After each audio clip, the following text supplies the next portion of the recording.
पिछले कुछ महीनों में शिक्षकों के स्थानांतरण एवं पोस्टिंग से संबंधित कई प्रश्न सर प्राप्त हुए हैं।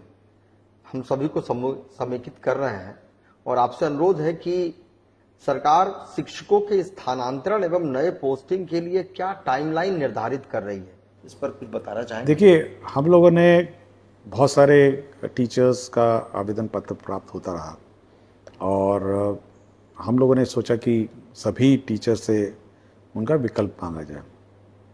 तो करीब 1,90,000 शिक्षकों ने अपना ट्रांसफर पोस्टिंग का विकल्प दिया और ये मोटा मोटी आपका, अगर आप 5.5 लाख टीचर्स की बात करें या 5,40,000 की बात करें, तो मोटा मोटी ये 1/3 टीचर्स का आवेदन पत्र है। और इतनी बड़ी संख्या में अगर टीचर्स का ट्रांसफ़र हम लोग एक साथ कर देते हैं तो ये बिल्कुल सिस्टम कैओस में आ जाएगा। तो इसलिए हम लोगों ने फेज़ वाइज करने का पहले निर्णय लिया।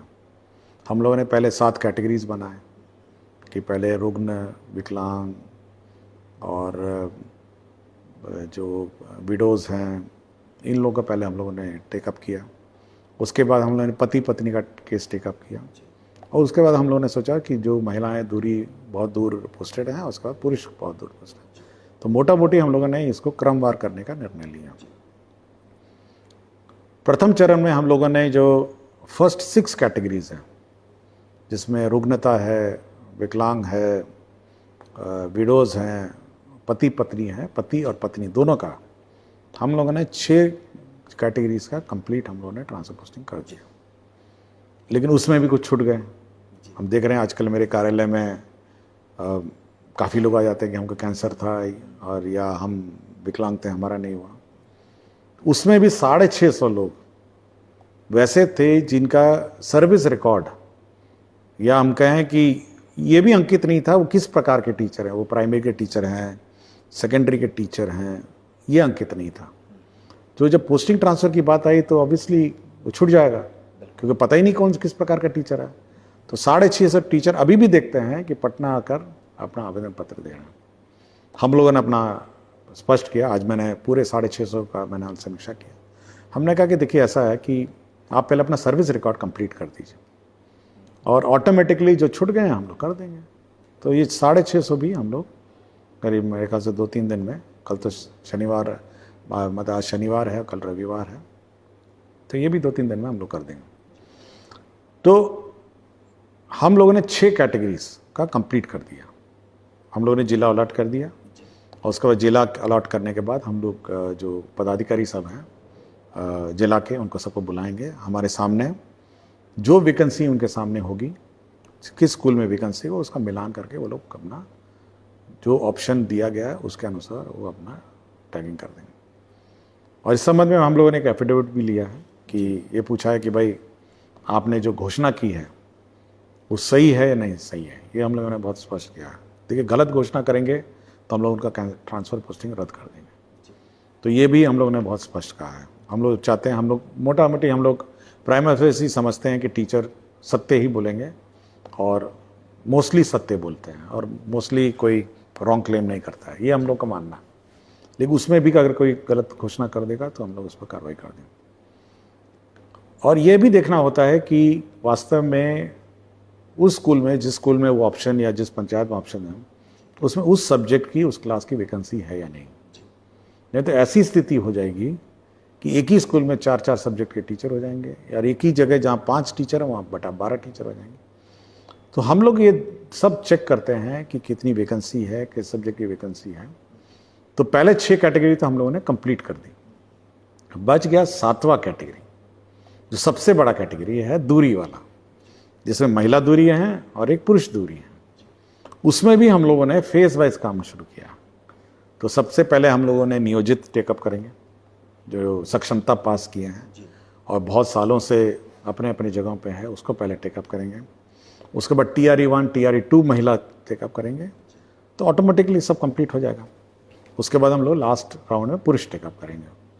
और ये सारा हम लोग इस कंडीशन पे करते हैं कि उस स्कूल में, जिस स्कूल में जा रहा है, वो उस स्कूल में वैकेंसी है या उसके बगल के स्कूल में वैकेंसी है। ये थ्योरी हम लोग वायलेट नहीं करते हैं।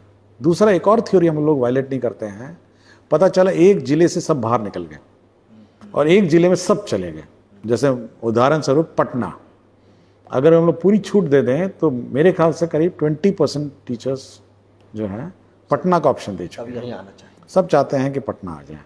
तो हम लोग को वो रोक लगाते हैं कि भाई ऐसा कतई ना हो कि सारे टीचर एक जिला छोड़ जाएं और सब एक टीचर जिला पहुंच जाएं। तो हम लोग इसीलिए फेज वाइज करना पड़ रहा है कि हम लोग चेक एंड बैलेंसेस करके हम लोग चल रहे हैं। तो हम मेरा विचार है कि जल्दी हो जाएगा ऐसा कोई। अब तो हम लोगों ने टेकअप भी कर लिया, नियोजित वाला भी मैंने फाइनलाइज कर ही लिया, और अगला TRE 1 TRE 2 महिला हो जाएगा, उसका पुरुष हो जाएगा।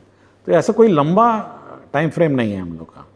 और यही है कि क्योंकि फेज वाइज करना पड़ रहा है, वैकेंसी चेक करना पड़ रहा है, और आप सोच सकते हैं कि 38 जिले से मतलब निकलते हैं टीचर और 38 जिले जाते हैं। मतलब 38 डिस्ट्रिक्ट से निकलते हैं जिलों से और 38 जिले जाते हैं। इतने सारे क्लासेस हैं, मतलब जूनियर क्लास, प्राइमरी टीचर हैं, सेकेंडरी टीचर हैं, फिर विषयवार टीचर हैं, और फिर वैकेंसीज भी हैं, और टीचर स्टूडेंट रेशो भी है। तो इतना सब जब आप देखते हैं तो सोच सकते हैं कि कितने बड़ी एक्सरसाइज है। लेकिन मैं ये आश्वस्त करूंगा कि हम लोग बहुत ही फेयर काम करते हैं इस मामले में, और किसी टीचर के विरुद्ध हम लोग मतलब नाइंसाफ़ी या डिसएडवांटेज या पक्षपात और भेदभाव नहीं करेंगे। बहुत बहुत धन्यवाद सर। और ये बहुत ही महत्वपूर्ण था। मुझे लगता है कि बहुत सारे शिक्षक जो सुन रहे होंगे वो इससे अपने आशान्वित भी होंगे सर। एक सर मनीष कुमार सिंह है, राजकीय मध्य विद्यालय कुम्हनी रफीगंज औरंगाबाद के। इनका कहना है कि इनका जिला जो अलॉट किया गया है उससे वो संतुष्ट नहीं है। मैं ओबीसी का कैंडिडेट हूं, पर ज्यादा नंबर होने के कारण मेरा मेरिट जनरल कैटेगरी में बना दिया गया है। ओबीसी का कैंडिडेट को हमसे कम नंबर लेकर भी उसको अपना जिला अलॉट कर दिया गया है। मेरा अधिक नंबर एवं ओबीसी होने के बावजूद भी अपना जिला नहीं मिला है। देखिए, हम लोगों ने एक डिटेल प्रेस रिलीज जारी किया, और इसमें अगर कोई टीचर मेरिट में ऊपर आ जाता है, जनरल में आ जाता है, तो उसको जनरल ट्रीट किया जाता है। और अगर हम लोग पोस्टिंग के वक्त उसको अगर ओबीसी या बीसी कैटेगरी में वापस अगर हम लोग अकोमोडेट करते हैं, फिर जो बीसी कैंडिडेट है उसको कहाँ डालेंगे? वो तो फिर छट जाएगा, उसका तो नौकरी चला जाएगा। तो ये एक पॉलिसी रहती है सरकार की, और बीपीएससी ने उस ओबीसी कैंडिडेट को, मैंने सुबह देखा था इसको, मैंने बहुत ध्यान से इसको केस को पढ़ा था। अगर ओबीसी कैंडिडेट का अगर जनरल में रिजल्ट बीपीएससी घोषित कर देता है तो उसको बीपीएससी घोषित रिजल्ट जो जनरल में किया है उसको जनरल ही मान के हम लोग पोस्टिंग करते हैं।